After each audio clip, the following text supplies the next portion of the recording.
Hello friends, welcome back to our channel తాజా jobs info. Friends, Telangana ప్రభుత్వం మనకు అదిరిపోయే న్యూస్ తీసుకురావడం అయితే జరిగింది. ఈ యొక్క తెలంగాణ పోలీస్ రిక్రూట్మెంట్ బోర్డులో ఖాళీగా ఉన్నటువంటి ప్రభుత్వ ఉద్యోగాలను భర్తీ చేసేందుకు మనకి తెలంగాణ పోలీస్ శాఖ నుంచి కొద్దిసేపటి క్రితమే అఫీషియల్గా నోటిఫికేషన్ రిలీజ్ చేశారు. అయితే ఈ నోటిఫికేషన్ ద్వారా ఏ విధమైన ఉద్యోగాలను భర్తీ చేస్తున్నారు, మరి ఎన్ని ఖాళీలను భర్తీ చేస్తున్నారు, వీరికి కావాల్సినటువంటి ఎలిజిబిలిటీస్ గురించి, శాలరీ డీటెయిల్స్ గురించి, అప్లికేషన్ ప్రొసీజర్ గురించి, సెలక్షన్ ప్రొసీజర్ గురించి, అలాగే రిలీజ్ అయినటువంటి నోటిఫికేషన్ యొక్క పూర్తి వివరణ కూడా తెలుగులో చెప్తాను. సో వీడియోని ఎక్కడా కూడా స్కిప్ చేయకుండా చివరి చూసే ప్రయత్నం చేయండి. ముందుగా వీడియోకి ఒక చిన్న లైక్ చేసి సపోర్ట్ చేయండి ఫ్రెండ్స్. మీరు చేసే ఒక చిన్న లైక్ ద్వారా ఇటువంటి మరిన్ని జాబ్ అప్డేట్స్ మీ ముందు తీసుకురావడానికి చాలా ఎంకరేజ్మెంట్గా ఉంటుంది. ఇంకా ఇప్పటివరకు మీరు ఎవరైనా మన ఛానల్ సబ్స్క్రైబ్ చేసుకోకుండా చూస్తున్నట్లయితే ఇటువంటి లేటెస్ట్ జాబ్ అప్డేట్స్ కోసం వెంటనే మన ఛానల్ కూడా సబ్స్క్రైబ్ చేసుకోండి. పక్కనే ఉన్న బెల్ సింబల్లో ఆల్ మీద ట్యాప్ చేసి యాక్టివేట్ చేసుకున్నట్లయితే ఛానల్ వీడియోస్ అన్ని కూడా మీకు ఫ్రీగా నోటిఫికేషన్ రూపంలో వస్తూ ఉంటాయి. సో లేట్ చేయకుండా డైరెక్ట్ టాపిక్లోకి వెళ్ళిపోదాం. ఫ్రెండ్స్, క్లియర్గా చూడండి. మనకి Telangana state level police recruitment board ద్వారా కొద్దిసేపటి క్రితమే పోలీస్ శాఖలో ఖాళీగా ఉన్నటువంటి ఉద్యోగాల భర్తీ కోసం అఫీషియల్గా నోటిఫికేషన్ రిలీజ్ చేశారు. సో క్లియర్గా చెక్ చేసుకోవచ్చు. 14 నవంబర్ 2025 ఈ రోజుని నోటిఫికేషన్ అఫీషియల్గా రిలీజ్ అయిందనమాట. TSLPRB Telangana state level police recruitment board ద్వారా డైరెక్ట్ రిక్రూట్మెంట్ విధానంలో, రెగ్యులర్ విధానంలో ప్రభుత్వ పర్మనెంట్ ఉద్యోగాలను భర్తీ చేస్తున్నారు. అది కూడా TSLPRB అఫీషియల్ వెబ్సైట్ లో అప్లికేషన్ ఆన్లైన్ మోడ్ లో మనం అప్లై చేసుకోవాల్సి ఉంటుంది. సో డేట్స్ కనుక చూసినట్లయితే నవంబర్ 27వ తారీఖు నుంచి డిసెంబర్ 15వ తారీఖు వరకు కూడా ఆన్లైన్ మోడ్లో మన అప్లికేషన్ సబ్మిట్ చేసుకోవాల్సి ఉంటుంది. ఈ ఉద్యోగాలన్నింటినీ కూడా తెలంగాణ స్టేట్ ఫారెన్సిక్ సైన్స్ ల్యాబొరేటరీలో భర్తీ చేస్తున్నారు. భర్తీ చేస్తున్న ఉద్యోగాలన్నీ కూడా ప్రభుత్వ పర్మనెంట్ ఉద్యోగాలు అనమాట. ఈ ఉద్యోగాలన్నీ కూడా మెడికల్ ఫీల్డ్ రిలేటెడ్ ఉద్యోగాలని చెప్పుకోవచ్చు. అయితే ఈ నోటిఫికేషన్ ద్వారా మరి ఎన్ని ఖాళీలను భర్తీ చేస్తున్నారు, ఏ ఉద్యోగాలను భర్తీ చేస్తున్నారు క్లియర్గా చూద్దాం. సో ఇక్కడ మనకి అంతా టేబుల్ వారీగా కూడా ప్రొవైడ్ చేస్తారు, క్లియర్గా చెక్ చేసుకోవచ్చు. నోటిఫికేషన్ ద్వారా మనకి 13 రకాల ఉద్యోగాలు అయితే భర్తీ చేస్తున్నారు. సో భర్తీ చేస్తున్న ఉద్యోగాలను పోస్ట్ కోడ్ వారీగా క్లియర్గా గుర్తుపెట్టుకోండి. వీటి గురించి సెలక్షన్ ప్రొసీజర్లో చాలా అవసరం అయితే ఉంటుంది. అలాగే భర్తీ చేస్తున్న ఉద్యోగాలు వచ్చేసి సైంటిఫిక్ ఆఫీసర్ అనేటువంటి కొన్ని ఉద్యోగాల్ని, సైంటిఫిక్ అసిస్టెంట్ అనేటువంటి మరికొన్ని ఉద్యోగాల్ని, అలాగే ల్యాబొరేటరీ టెక్నీషియన్ అనేటువంటి మరికొన్ని ఉద్యోగాల్ని, ల్యాబొరేటరీ అటెండెంట్ అనేటువంటి మరికొన్ని ఉద్యోగాల్ని వివిధ డిపార్ట్మెంట్లో భర్తీ చేస్తారు. అన్ని కూడా 13 రకాల ఉద్యోగాలను భర్తీ చేస్తున్నారు. ఇవన్నింటిని కూడా కలుపుకొని టోటల్గా 60 ఖాళీలను అయితే నోటిఫికేషన్ ద్వారా భర్తీ చేస్తున్నారు. అలాగే పోస్ట్ కోడ్స్ వారీగా కూడా శాలరీ డీటెయిల్స్ మెన్షన్ చేశారు. అలాగే సైంటిఫిక్ ఆఫీసర్కి సంబంధించి కనుక చూసినట్లయితే 45,960 రూపాయల నుంచి 124,150 రూపాయల వరకు మెన్షన్ చేశారు. అలాగే సైంటిఫిక్ అసిస్టెంట్కి సంబంధించి చూసినట్లయితే 42,300 రూపాయల నుంచి 115,270 రూపాయల వరకు మెన్షన్ చేశారు. అలాగే ల్యాబొరేటరీ టెక్నీషియన్ సంబంధించి చూసినట్లయితే 24,280 రూపాయల నుంచి 72,850 రూపాయల వరకు శాలరీ మెన్షన్ చేశారు. అలాగే ల్యాబొరేటరీ అటెండెంట్కి సంబంధించి చూసినట్లయితే 20,280 రూపాయల నుంచి 62,110 రూపాయల వరకు కూడా శాలరీ మెన్షన్ చేయడం జరిగింది. ఈ విధంగా ఈ నోటిఫికేషన్ ద్వారా మెడికల్ రిలేటెడ్ ఉద్యోగాలన్నింటినీ కూడా తెలంగాణ స్టేట్ ఫారెన్సిక్ సైన్స్ ల్యాబొరేటరీలో భర్తీ చేస్తున్నారు. అన్నీ కూడా ప్రభుత్వ పర్మనెంట్ ఉద్యోగాలే. సో ఇది గుర్తుపెట్టుకొని మీకు ఎలిజిబిలిటీ ఉంటే కంపల్సరీగా అప్లై చేయండి. అలాగనే కేటగిరీ వారీగా కూడా వేకెన్సీస్ డిస్ట్రిబ్యూషన్ చేస్తూ మనకి ఇక్కడ క్లియర్గా టేబుల్ రూపంలో ప్రొవైడ్ చేశారు. మీరు ఏ పోస్ట్కి అయితే అప్లై చేసుకోవాలనుకుంటున్నారో ఆ పోస్ట్కి సంబంధించినటువంటి కేటగిరీ వైజ్గా మీకు రోస్టర్ పాయింట్ వారీగా కూడా వేకెన్సీస్ ప్రొవైడ్ చేశారు. ఇందులో మీ రోస్టర్ పాయింట్కి ఎన్ని ఖాళీలు ఉన్నాయో మీ యొక్క ఎలిజిబిలిటీ ప్రకారం చూసుకొని అప్లై చేసుకోవాల్సి ఉంటుంది. అలాగే నోటిఫికేషన్ సంబంధించి ఫీజు డీటెయిల్స్ కూడా మెన్షన్ చేశారు. పోస్ట్ వారీగా, కేటగిరీ వారీగా ఫీజు డీటెయిల్స్ అయితే ప్రొవైడ్ చేశారు. సో ఇక్కడ సైంటిఫిక్ ఆఫీసర్స్ సంబంధించి చూసినట్లయితే SC ST తెలంగాణ లోకల్ క్యాండిడేట్స్కి వచ్చేసి 1000 రూపీస్, అలాగే ఆల్ అదర్ క్యాండిడేట్స్కి వచ్చేసి 2000 రూపీస్గా మెన్షన్ చేశారు. సైంటిఫిక్ అసిస్టెంట్కి సంబంధించి కూడా సేమ్గానే మెన్షన్ చేశారు. ల్యాబొరేటరీ టెక్నీషియన్ సంబంధించి SC ST తెలంగాణ లోకల్ క్యాండిడేట్స్కి 600 రూపీస్, అలాగే రిమైనింగ్ క్యాండిడేట్స్ అందరికీ కూడా 1200 రూపీస్గా మెన్షన్ చేశారు.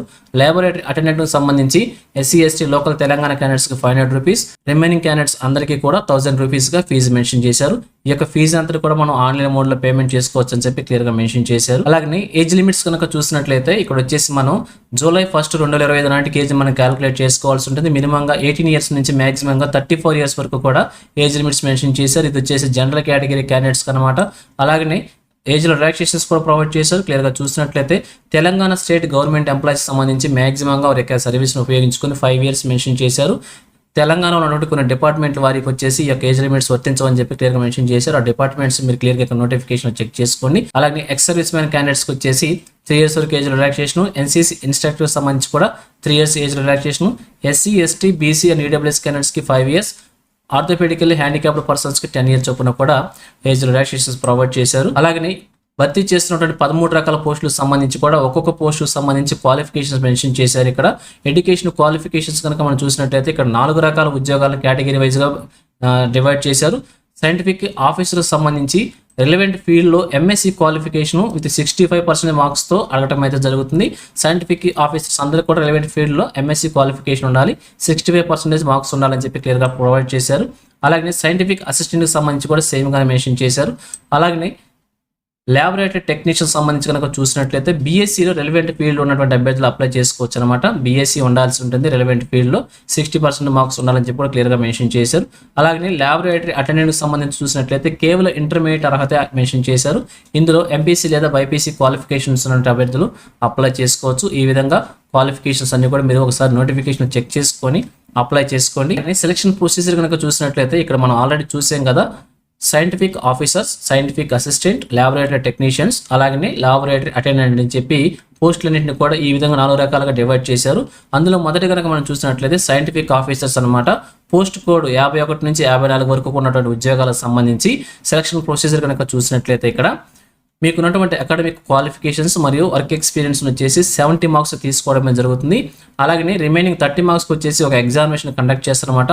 అందులో మెరిట్ సాధించినటువంటి అభ్యర్థులకి టోటల్గా 100 మార్క్స్కి మెరిట్ ప్రకారంగా అభ్యర్థుల్ని ప్యూర్లీ మెరిట్ బేస్ చేసుకుని రోల్ ఆఫ్ రిజర్వేషన్ ప్రకారంగా అభ్యర్థిని సెలెక్ట్ చేయడమే జరుగుతుంది. సో మరొకసారి చెప్తాను, ఇక్కడ మీకున్నటువంటి అకాడమిక్ క్వాలిఫికేషన్స్ మరియు వర్క్ ఎక్స్పీరియన్స్ వచ్చేసి 70 మార్క్స్ తీసుకుంటారు. రిమైనింగ్ 30 మార్క్స్ వచ్చేసి ఒక ఎగ్జామినేషన్ కండక్ట్ చేస్తారు. అందులో వచ్చిన మార్క్స్ని ఈ యొక్క 70 మార్క్స్ కలుపుకుని టోటల్గా 100 మార్క్స్కి మెరిట్ ప్రకారంగా ప్యూర్లీ మెరిట్ బేస్ చేసుకుని రోల్ ఆఫ్ రిజర్వేషన్ ప్రకారంగా అభ్యర్థిని సెలెక్ట్ చేస్తారు. ఇక్కడ ఇదే విధంగా చూసుకున్నట్లయితే సైంటిఫిక్ ఆఫీసర్స్కి, అలాగే సైంటిఫిక్ అసిస్టెంట్స్కి, అలాగే ల్యాబొరేటరీ టెక్నీషియన్స్ అందరికీ కూడా సేమ్గానే ఈ యొక్క సెలక్షన్ ప్రొసీజర్ ఇవ్వటం అయితే ఉంది. అలాగే చివరి పోస్ట్ ఏదైతే ఉంటుందో ల్యాబొరేటరీ అటెండెంట్కి సంబంధించి కనుక చూసినట్లయితే ఇక్కడ ల్యాబొరేటరీ అటెండెంట్కి సంబంధించి వారికి ఉన్నటువంటి అకాడమిక్ క్వాలిఫికేషన్స్ని 75 మార్క్స్ తీసుకోవడమే జరుగుతుంది. రిమైనింగ్ 25 మార్క్స్కి ఎగ్జామినేషన్ కండక్ట్ చేస్తారు.